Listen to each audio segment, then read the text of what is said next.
समझिएगा। महाभारत में आपने बर्बरीक का नाम सुना होगा। बर्बरीक जब महाभारत की तैयारियां चलने लग गईं तो बर्बरीक ने कहा कि मैं पूरा महाभारत 1-2 बाण से ही समाप्त कर सकता हूं। तो भगवान ने कहा कि तुम पीपल के पेड़ पर 1 बाण से सारे पत्तों पर छेद कर दोगे तो हम मान लेंगे कि पूरे महाभारत को तुम कुछ ही बाणों से समाप्त कर सकते हो। तो वो बर्बरीक जी ने उठाया बाण, चलाया और बाण मारा तो पीपल के सारे पत्तों में छेद हो गया। भगवान ने एक पत्ता अपने पांव के नीचे दबा रखा था पीपल का, जो गिरा हुआ था। तो बर्बरीक ने बाण चलाया, सारे में हो गया, पर बाण आके भगवान के पांव के पास रुक गया। बर्बरीक ने कहा केशव पांव हटा लीजिए, आपके पांव के नीचे पत्ता है। भगवान ने पांव हटाया तो बाण जाके पत्ते में छेद कर दिया। भगवान समझ गए कि ये कुछ ही बाण में पूरा महाभारत निपटा सकता है, इतना बलवान है। तो भगवान ने पूछा कि तुम इतने बलवान हो, ये बताओ कि तुम साथ किसका दोगे, पांडवों का कि कौरवों का? तो बर्बरीक जी बोले कि मैं उसका साथ दूंगा जो हार रहा होगा। इसलिए इनका नाम क्या पड़ा, हारे का सहारा, जो हार रहा होगा। तब भगवान बोले ये भी बात गलत है, भाई हारेगा तो अधर्मी। भगवान बोले कि पांडवों के संग तो मैं खड़ा हूं और दुर्योधन हारेगा, क्योंकि भाई कोई भी युद्ध होगा एक तो हारेगा ही, और जहां कृष्ण खड़े होंगे वो जीतेगा, और जहां कृष्ण नहीं होंगे, मतलब दुर्योधन तो सरे खुलेआम अधर्मी है ना। दुर्योधन तो खुलेआम अधर्मी है, पापी है। तो भगवान को लगा कि ये तो पापी के साथ खड़ा हो जाएगा, अधर्म के साथ खड़ा हो जाएगा, और अधर्म के साथ यदि आप खड़े हो गए तो अधर्म ताकतवर हो जाएगा, वो धर्म को मारेगा। इसलिए भगवान ने अपना चक्र उठाया और बर्बरीक का सिर काट दिया। काट दिया क्यों? अब मुझे आप लोग बताओ कि भगवान कृष्ण ने सही किया कि गलत किया? उत्तर दो। सही किया गलत किया? हैं?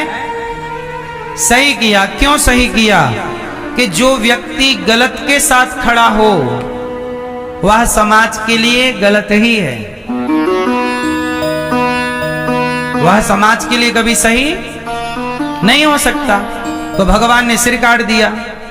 अच्छा, जब सिर काटा तो सिर काटने के बाद भगवान ने कहा बर्बरीक, मेरा उद्देश्य तुम्हें मारना नहीं है, तुम मेरे से कोई वरदान मांग लो।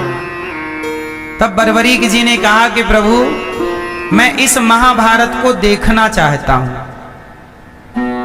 तब भगवान ने कहा तुम्हारा सर कट गया है पर तुम्हारा सर जिंदा रहेगा और तुम्हें कोई तकलीफ ना होगी, दर्द ना होगा। फलाना पर्वत है, वहां से तुम्हें पूरा महाभारत दिखेगा, ऊंचाई पर है, जाओ तुम वहां। भगवान ने उनके सिर को वहां स्थापित किया और अपनी दिव्य दृष्टि दी कि पूरे महाभारत को तुम आराम से देख सकते हो। अब पूरा महाभारत हुआ और पूरा महाभारत 18 दिन में समाप्त हुआ। पांडव जीत गए और कौरव हार गए, सारे कौरवों की मृत्यु हो गई। अब पांडवों को लेके भगवान कृष्ण बर्बरीक के पास फिर पहुंचे, कटा हुआ सर। भगवान कृष्ण बोले बर्बरीक बताओ पूरे महाभारत में सबसे बलवान कौन था? उत्तर दो। बर्बरीक जी ने मुस्कुराते हुए कहा कि प्रभु पूरे महाभारत में मुझे आपके चक्र के अतिरिक्त कुछ नजर ही नहीं आया। अर्जुन को लग रहा था कि मेरा नाम लेंगे कि मैं बड़ा बलवान, मैंने पूरा महाभारत संभाला है। तो भीम भैया को लगा मैंने कौरवों को मारा है तो मैं बलवान।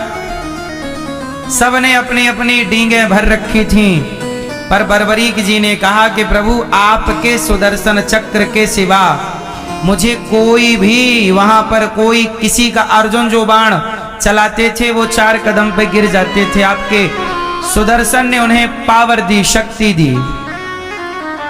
अर्जुन का जो घमंड था कि मैं महाभारत को जीत चुका, मैं विजेता, अर्जुन का घमंड समाप्त हो गया, भीम का घमंड समाप्त हो गया। भैया एक बात कहें, कई बार आप भी घमंड करके क्या बोलते हैं, मैंने ये काम किया, मैंने ये काम किया। ना मेरी माँ, जैसे महाभारत जिताने में अर्जुन की ताकत नहीं है, भगवान की कृपा है। अर्जुन में इतना बल नहीं था कि वो महाभारत जीत सकें। सच बताओ, यदि भगवान कृष्ण ना होते अर्जुन के साथ तो क्या पांडव महाभारत जीत लेते? ऐसे ही अर्जुन झूठे घमंड कर रहे हैं कि मैं जीता, मैं जीता। ऐसे ही कई बार हम लोग झूठे घमंड करते हैं, मैंने ये किया, मैंने वो किया। जैसे महाभारत में सुदर्शन चक्र के सिवा कोई नहीं काम कर रहा था, ऐसे हमारे और आपके जीवन में भी भगवान के सिवा कोई काम कर ही नहीं रहा। पर सफलताएं जब मिलती हैं तो हमें लगता है हमारी मेहनत है। हमारी मेहनत नहीं होती मेरी माँ, हमारे और आपके साथ भी भगवान की कृपा है। आपको क्या लगता है सब आप कर लेते हैं? मैया आप लोग जरा अपना एक हाथ ऐसे ऐसे करो, उठ रहा है? ए मेरी मां बस उठा, बोलो हाँ।